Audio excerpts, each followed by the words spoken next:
Hi, welcome to Built to Build.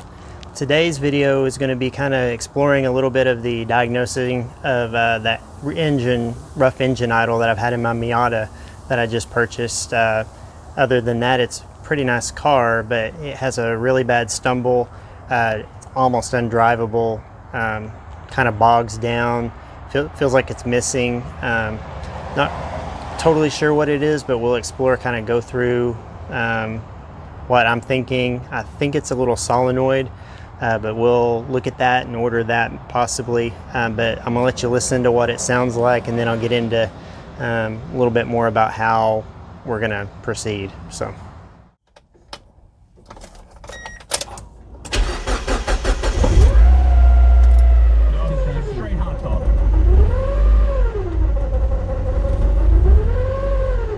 And my foot's off the gas. This is just the rough, weird idle. I also picked up a throttle body cleaner. I'm gonna do a little bit of cleaning while I'm in there. So yeah, I'm not gonna run it too long like that, but anyway, you get the idea. Okay, so looking at the engine bay, what you wanna do is come over here to the side near your coolant reservoir, and just past that, you'll see these vacuum hoses coming in. Actually, back here, this is your boost sensor. It's going to be on this pedestal. This isn't what I suspect is the problem. What's the problem is right below it. This is the solenoid that I think is probably not clicking like it's supposed to. So what I'm going to do is, let's see if I can do it one-handed. I'm going to disconnect this wire.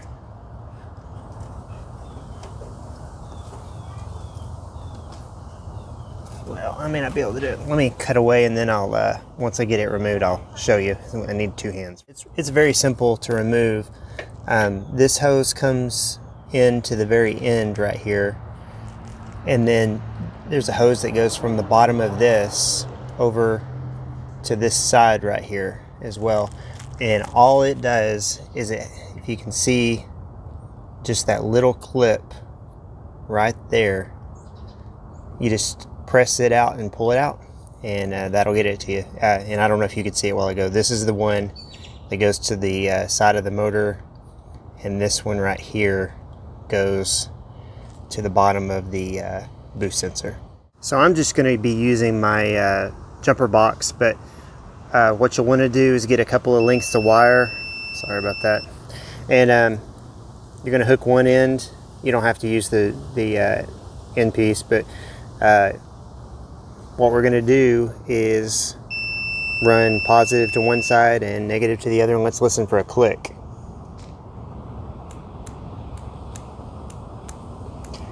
And unfortunately, I was hoping it wouldn't click, because that would mean I may have an easy solution, but that is working. The other thing I'm going to do is take some compressed air and blow through that. This is just a filter cap, so I'm going to take it off, blow it out, and what you'll do is blow in through here, and you should feel air come out of here.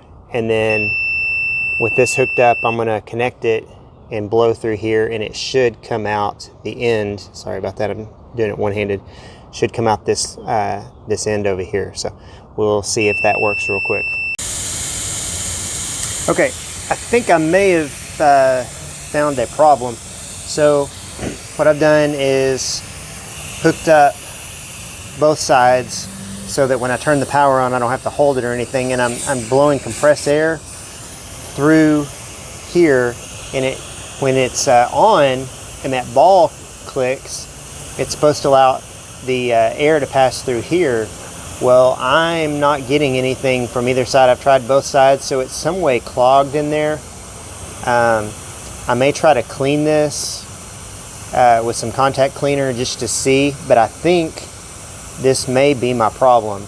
So I'm gonna clean it. If I still can't get it to work, I'm gonna go ahead and order a new one, and we'll probably just jump to me trying the new one. So let's see how it goes.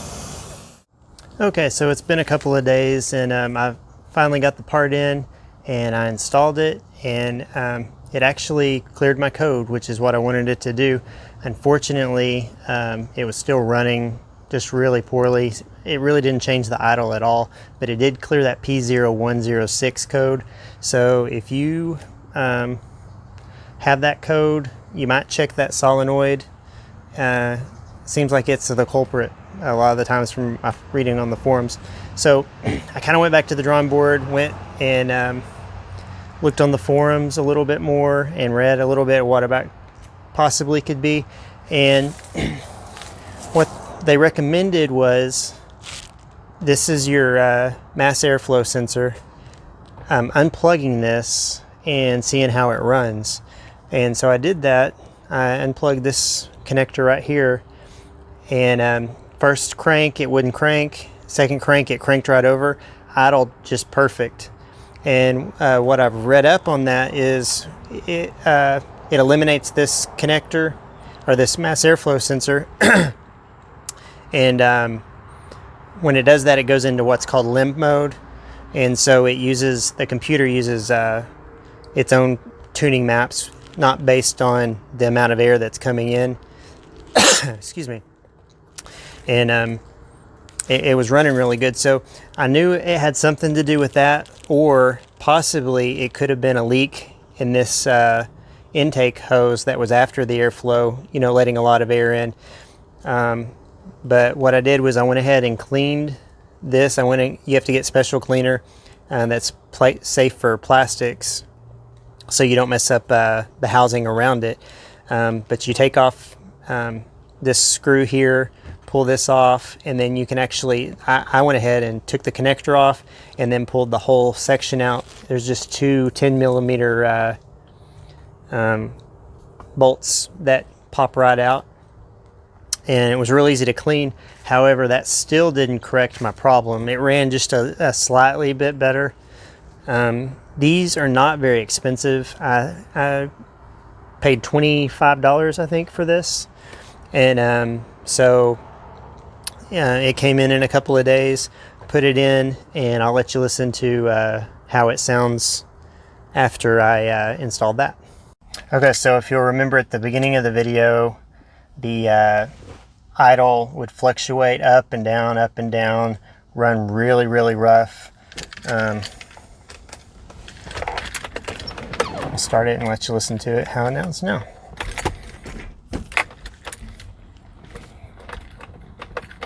If I can get the key lock out. Oh, it'd help if I put the right key in.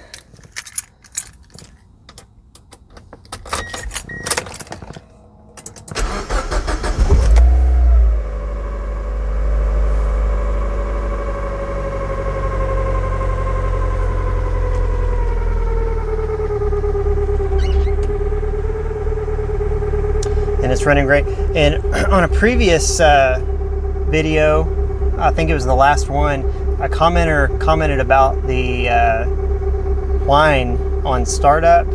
I don't know what that is. I've kind of looked in the engine bay, but what happens is when the engine warms up, that goes away. So I'm not positive, but I will hunt that down. So I still have the check engine light, but that's from the only code that it's throwing right now is the O2 sensor, the rear O2 sensor, which is disconnected. I'm gonna have to investigate that later on as well. So, but anyway, I'm very happy I took it and got it inspected this morning.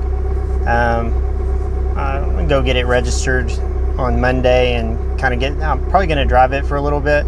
I've kind of enjoyed just messing around, taking it for test drives to get it running. I had to flush the radiator as well because it was really dirty, and I did that 3 or 4 times, so I would drive it each time I flushed it.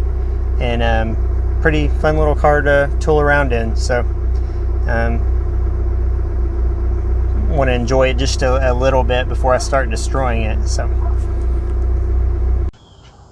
all right, so all together the solenoid cost me about $22, and I think the mass airflow sensor was another $26. So $1,050, and I got a great running. It drove really nice, so I'm real happy with it. Like like I said before, I'm going to enjoy it a little bit before I tear into it. If you don't know what I'm talking about when I'm saying tearing into it, I'm going to take off all the body's parts, and you can look on my other videos. I have a Porsche body that I'm actually going to be grafting onto this. You can check out those videos as well. If you are interested in following along, you can hit subscribe and you'll be notified when I come out with new videos. Thanks a lot.